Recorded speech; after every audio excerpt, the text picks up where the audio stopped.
తాకట్లో ఉన్న బంగారాన్ని విడిపించి ఆ రోజున మార్కెట్ ధర కట్టి మిగిలిన డబ్బును మీకు అందిస్తుంది కొమ్మూరి గోల్డ్.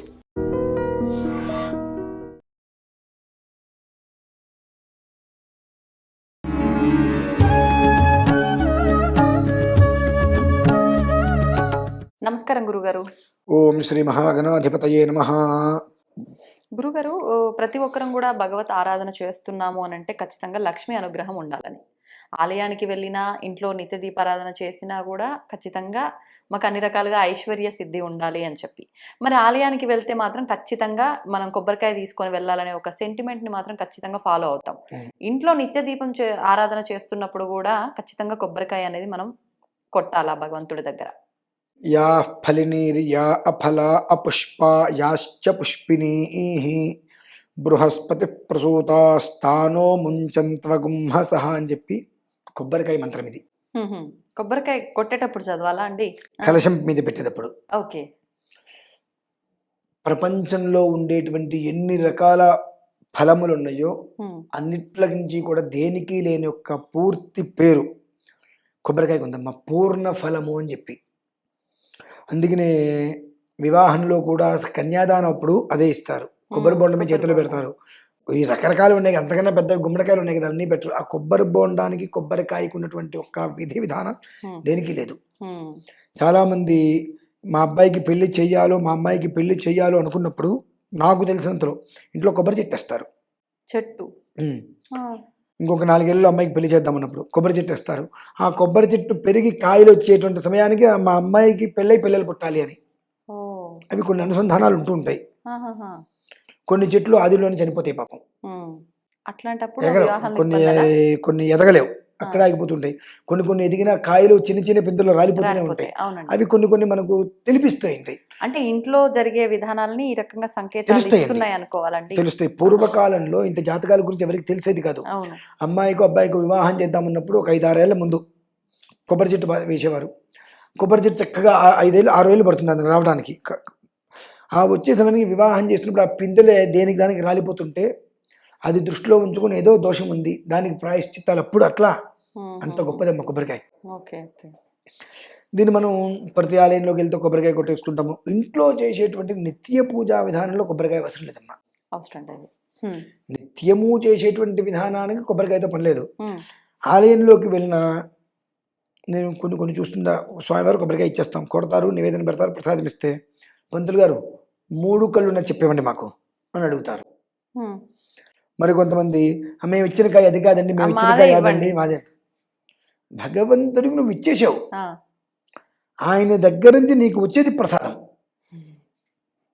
నీకు ఆయనకి ఏది అందుతే నువ్వు ఏది ఇచ్చావు నీ మొహం గుర్తుపెట్టుకొని చేయట్లేదు. ఆయన నైవేదన పెట్టేశారు, ఆయనకి నీకు ఇచ్చేటువంటి సమయానికి ఏదైతే అక్కడ కొబ్బరి చెప్పే ప్రసాదం అందిందో అది ఇస్తున్నారు.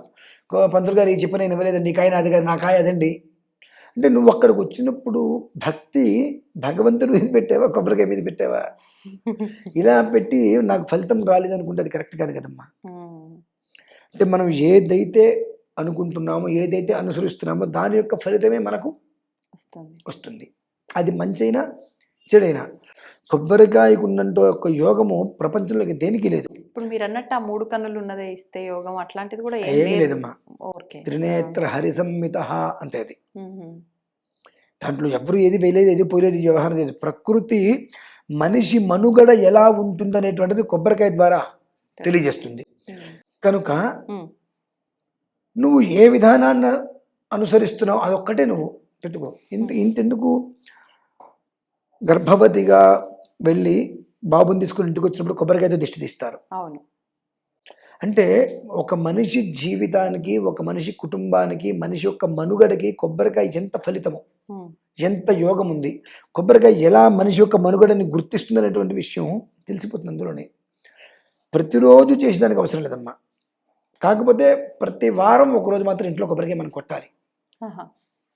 ప్రతి వారం ఖచ్చితంగా ఇంట్లో మనం కొబ్బరికాయ కొట్టవలసిందే. ఎందుకండి? ఎందుకు కొట్టాలి అంటే కొట్టకపోయినా పర్లేదు, నిత్య దీపారాధనలో మనం ఇంట్లో అన్నారు కదా. మరి కొట్టకపోయినా పర్లేదు, రోజు ఒకే రకంగా నువ్వు తిను. సండే వస్తే స్పెషల్ దేనికి నీకు ఉండకూడదు కదండి. కానీ రోజు అదే భగవంతుడు ఆ రోజు అదే భగవంతుడు. మన పూజా విధానంలో మార్పు ఉండొచ్చు రోజు కానీ మరి మీరు రోజు అదే తింటున్నప్పుడు ఆ రోజు అది ఎందుకు తినట్లేదు అంటున్నా. సండే వస్తే స్పెషల్స్ అని మారుస్తున్నారు కదండి. భగవంతుడికి కూడా మనం విశేషమైన రోజు. కొబ్బరికాయ ఎందుకు కొట్టాలి వారానికి ఒకసారి అంటే, మంచు వచ్చేది మనం బయటికి వెళ్ళి ఇంటికి వస్తుంటాం, రకరకాల దాడుతూ ఉంటాం అన్ని నిమ్మకాయలు తొక్కితే ఏదో ఏ దరిద్రమైన వస్తుందేమో ఇంట్లోకి. ఉమ్, అందుకనే పూర్వీకులు చూడండి, ఇంటి ముందు బకెట్ ఉండేది, ఎప్పుడు ఇంట్లోకి వచ్చే ముందు కాలు కడుక్కొని, కడుక్కో. ఇంట్లోంచి వెళ్ళే ముందు కాలు కడుక్కొని వెళ్తారు, మంచిలు తాగేసి ఉమ్, కాలు కడుక్కొని మంచిలు తాగి బయలుదేరుతారు. ఉహు, ఇంటికి వచ్చే ముందు వాకిట్లో కాళ్ళు కడుక్కొని లోపలికి వస్తారు. అంటే ఏదైనా రకరకాల తొక్కొస్తారు కాబట్టి ఆ దరిద్రం రోడ్డు మీద పోతుంది. ఇప్పుడు అవేం లేవు, ఉమ్, ఇప్పుడు అవేమీ లేవు. వారానికి ఒకసారి కొబ్బరికాయ కొట్టడం వల్ల ఇంట్లో ఏదైనా నెగిటివ్ అనేటువంటిది ఉంటే కొబ్బరికాయ కొట్టి దాన్ని బట్టి నెగిటివ్ ఉందో లేదో మనకు తెలిసిపోతుంది. ఉహుహు, తద్వారా మన వృద్ధి మనకుందా, ఏదైనా అనర్థం కలుగుతుందా అన్న విషయం సుస్పష్టంగా తెలిసిపోతుంది. కనిపిస్తుంది. చిన్న విషయం చెప్తా. నిన్న శివరాత్రి రోజు నాడు తిరుమల కొండ మీద అభిషేకం చేశాం. ఉహు, కొబ్బరికాయ అభిషేకం అయిపోయింది, నివేదన కొబ్బరికాయ. ఉమ్, చూడటానికి మంచిగా దిట్టంగా బ్రహ్మాండంగా ఉంది. కొబ్బరికాయ కొట్టాం నివేదనకి. ఒక చోట ఇంత ఉమ్, ఒక్క అంగుళం మేర ఒక చోట కాయ దెబ్బతింది, ఆ, పక్కన పడేసాం. ఉమ్, ఒకటే మాట అన్నా, ఇంతే మనం అనుకుని ఇంతే కదండి ఇంత కూడా కాదు, ఇంత ముక్క ఇంతే కదండి పోయిందని మనం అనుకుంటాము. ఆ ఇంతలో మనకు ఉన్న ఎన్ని దరిద్రాలు పోయినాయో, ఎన్ని ఆటంకాలు పోయినాయో ఉహు, అది మనం అనుభవిస్తేనే తెలుస్తుందంటే తెలియదనన్న. 24 గంటల వ్యవధిలో అక్కడికి వచ్చిన వాళ్ళు తిరిగి వాళ్ళ ఇంటికి వెళ్ళారు.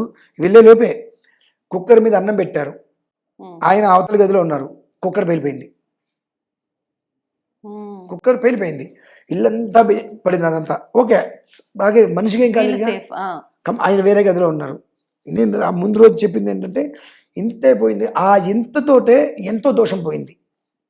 మనకి ఎన్ని రకాల ఇబ్బందులను భగవంతుడు లింగోద్భవ కాలంలో మనం ఇక్కడ చేసి విధానంగా చేశాము. ఆ కొబ్బరికాయ చూడటానికి అద్భుతంగా ఉంది, కొట్టాం, చిన్న ముక్క పోయింది. తద్వారా ఒక జీవితం నిలబడిందిగా. ప్రమాదం నుంచి ఎంత బయటపడ్డారు అంత తెలియజేస్తుంది కొబ్బరికాయ, ఉహుహు. అంత గొప్పది అది.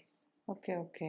ముక్కపోయింది అంటే కొడుతుంటే ఎగిరి పడిపోయింది ఎక్కడ? ఆహా, కొబ్బరికాయ కొట్టినప్పుడు పాడైపోయింది, కుళ్ళిపోయింది. Okay, okay. ఒక అసలు కార్నర్ లో. కుళ్ళిపోతుందని ఎవరు అనుకోలే, అంత చక్కగా ఉంది కాయ. Okay, okay. కొట్టినప్పుడు నీళ్ళు కూడా తీసేసుకున్నాం, గ్లాసులోకి పట్టాం. ఉమ్, విప్పదీసినప్పుడు మొత్తం అంతా అందంగా ఉంది, నీట్గా తెల్లగా కొబ్బరి చాలా బాగుంది. ఎందుకు ఇలా తీసుకొస్తుంటే ఒక వేలు అక్కడ తగిలింది. ఉహు, ఆ వేలు తగిలినప్పుడు చాలా మెత్తగా ఓకే. మెత్తగా తగిలినప్పుడు చూస్తే ఆ కంచి కాస్త కాయ కొంచెం దెబ్బతింటగా కనిపించింది. వెంటనే పక్కన పెట్టేశాం. ఆ వేలు అలా పట్టుకోకపోతే తెలిసేది కదేమో, అవును, అవును. తెలిసింది. ఉమ్. వెంటనే ఆ మాట చెప్పా. రెండో రోజే అంత పెద్ద కష్టం నుంచి బయటపడ్డారు. కానీ ప్రతి ఒక్కరు అట్లా అయింది అని అంటే ఏదో అనార్థం జరగబోతుంది, కొబ్బరికాయ కుళ్ళిపోయింది, దానికి పడిపోయింది, ఇలానే మాట్లాడతారండి. ఇది వాళ్ళ కర్మ. ఉమ్, దీని మీద మనం ఏం చేద్దామంటే పరిపూర్ణంగా ఇంకొక వీడియో కూడా అలాగే గురువు. ఖచ్చితంగా మనం చేద్దాం. అసలు దానివల్ల ఏంటి ఉపయోగం, నిరుపయోగం అనేటువంటి కూడా ఖచ్చితంగా చేద్దాం. మీరు అన్నదానికి ధన్యవాదాలు గురుగారు. పరమేశ్వర. And for more videos, Please subscribe to iDream. Please subscribe to iDream. Please subscribe iDream. And please subscribe to iDream. For more videos, subscribe to iDream. please like, share, and subscribe to the channel. Congratulations, iDream. subscribe to iDream. Subscribe to iDream. So subscribe to iDream Media. iDream ki iDream team అందరికి huge congratulations. Please subscribe iDream Media. Please subscribe to iDream. Subscribe iDream. Please subscribe to iDream. iDream అంటే నా కళల ఛానల్ను subscribe చేసుకున్న నోరు తిరుగుతలేదు, మీరైతే గంట గుర్తు కొట్టండి. For more such videos, please subscribe to iDream. Subscribe to iDream. Please subscribe to iDream. Please subscribe iDream Media. Please do subscribe to iDream. Please subscribe to iDream Media. For best entertainment and information, please subscribe iDream. And don't forget to subscribe to iDream.